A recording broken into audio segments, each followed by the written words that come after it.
1000 ఏళ్ళ తపస్సు చేశాడు. అలా 1000 ఏళ్ళు తపస్సు చేయగా బ్రహ్మగారు ప్రత్యక్షమయ్యారు. బ్రహ్మగారు ప్రత్యక్షం అవ్వగానే అతను అసురుడు ఏమడిగాడు అనేసి అంటే, నాకు వేద జ్ఞానం కావాలి అనేసి అడిగాడు. అందరు రాక్షసుల్లాగా ఇదేంటి నాకు మరణం వద్దు ఇవన్నీ అడగలేదు. నాకు వేద జ్ఞానం కావాలి. దేవతలు ఏవే వేదాలు చదివేసే వాళ్ళు ఇదేంటి దేవతా నిష్ఠతోనే ఎలా కలిగి ఉన్నారో అదంతా కూడా నాకు కావాలి అనేసి అడుగుతాడు. అలా అడిగేసరికి తథాస్తు అనేసరగానే అతను వేద జ్ఞానాన్ని మొత్తం తన గుప్పిట్లో పెట్టుకొని ఉంటాడు. అలా గుప్పిట్లో పెట్టుకొని ఉండగా అతని శక్తితోని అతనుకున్న వరబలంతో ఆ మునులకి ఋషులకి అలాగే దేవతలకి హవిర్భాగాలు లేకుండా చేస్తాడు.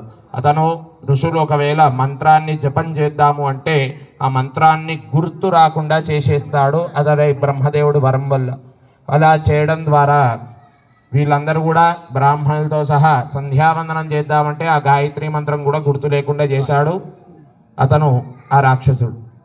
చేసేసరికి వీళ్ళందరూ కూడా దేవతలకి ఆవిర్భాగం లేకుండా అందరు కూడా బక్క చిక్కిపోయారు. అగ్నిదేవుడు ఎలా ఉంటాడు? పొద్దున్న లేవంగానే మనకి అగ్నితోనే పని, లేవంగానే గాలితోనే పని. ఇలా ఉన్నప్పుడు మరి అగ్నిదేవుడికి ఆవిర్భాగం అందుతలేదు. అంటే ఆయనకు పూజలు జరగకపోయేసరికి అతను కూడా క్షీణించిపోయి ఉన్నాడు. అంటే ఎవరికి కూడా తిండి దొరకడం లేదు. ఎందుకంటే ఉడికించుకొని తినాలి కదా. అన్నమైనా కూరలైనా మనకు అగ్ని లేకపోతే వంట చేసుకోగలమా? చేసుకోలేము. గాలి లేకుండా బతకగలుగుతామా? బతకలేము. భూమి ఇదేంటిది మంచిగా సారవంతమైన పంటను ఇస్తేనే భూమిపైన ఉండగలుగుతాం. అక్కడ మొత్తం చీదర చెట్లు ముళ్ళ కంపలు ఉన్నాయి అనేసి అంటే అటువంటి ప్రాంతంలో మనం బతకలేము. అలాగా చదును చేద్దామంటే ఆ జ్ఞానం కూడా వాళ్ళ దగ్గర లేదు.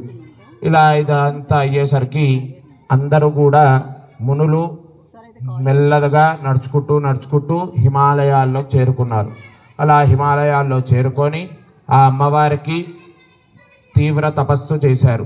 తపస్సు చేద్దాము అంటే అమ్మవారి నామం మాత్రమే గుర్తుంది. ఆ దుర్గా దుర్గా దుర్గా అనేసి నామంతోనే ఆ శక్తి జపం చేస్తూ ఉన్నారు. అలా శక్తి జపం చేస్తూ ఉండగా అమ్మవారు ప్రత్యక్షమై చెప్పండి అనేసి అంటే ఇప్పుడు ఇలా చెప్తున్నాడు. ఇప్పుడు మాకు జ్ఞానం కూడా ఏది గుర్తులేదు, తినడానికి తిండి లేదు, ఏం లేదు అనేసి అడగగా అప్పుడు అమ్మవారు ఆమెనే ప్రకృతి స్వరూపం కాబట్టి ఆమెనే ప్రకృతి మొత్తం వ్యాపించి శతాక్షి అనేసి అమ్మవారుగా అవతారం ఎత్తింది. శతాక్షి అనేసి అమ్మవారు ఎలా ఉంటుంది అంటే శరీరం నిండా కన్నులతోనే ఉంటుంది అమ్మవారు.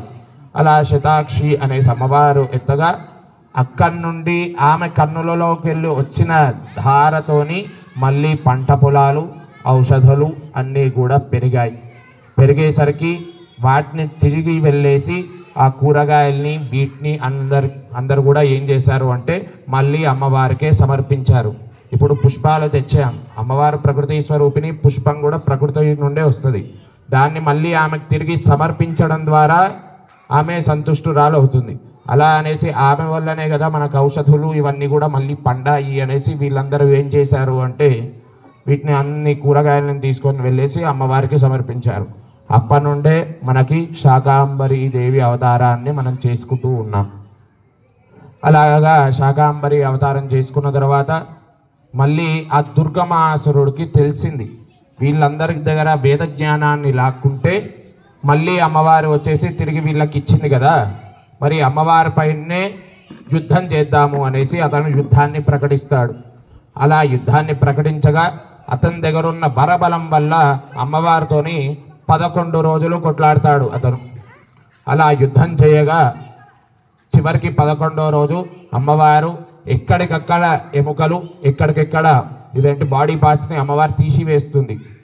ఇదేంటి శిరస్సును ఖండించేస్తుంది, చేతులు కాళ్ళు మొత్తం తీసేసి అతన్ని దుర్లభంగా చంపేస్తుంది. అందుకే మనకి లలితా సహస్రనామంలో వస్తుంది దుర్లభ దుర్గమ దుర్గా దుఃఖహంత్రి సుఖప్రద అనేసి. అంటే అప్పటి నుండే అమ్మవారికి దుర్గాదేవి అనేసి మనకి పేరు వచ్చింది. ఇప్పుడు అదే దుర్గాదేవిని మనం పూజ చేసుకున్నాం. ఆమె దుర్గాలు అంటే మనకు వచ్చిన బాధలు. దుర్గం అంటే కోట కాదండి, దుర్గము అంటే మనకు వచ్చిన బాధలు. ఆ బాధల్ని ఆపన్నివారిని, ఆమె మనకు వచ్చిన ఆపదలన్నీ కూడా తీసివేస్తూ ఉంటుంది. ఆమెనే ప్రకృతి స్వరూపిణి దుర్గాదేవి. ఈరోజు మనం ఆ దుర్గా ఆరాధనని చేసుకున్నాం. ఆవిడికి ధూపదీప నైవేద్యాలు సమర్పిద్దాం. జగదం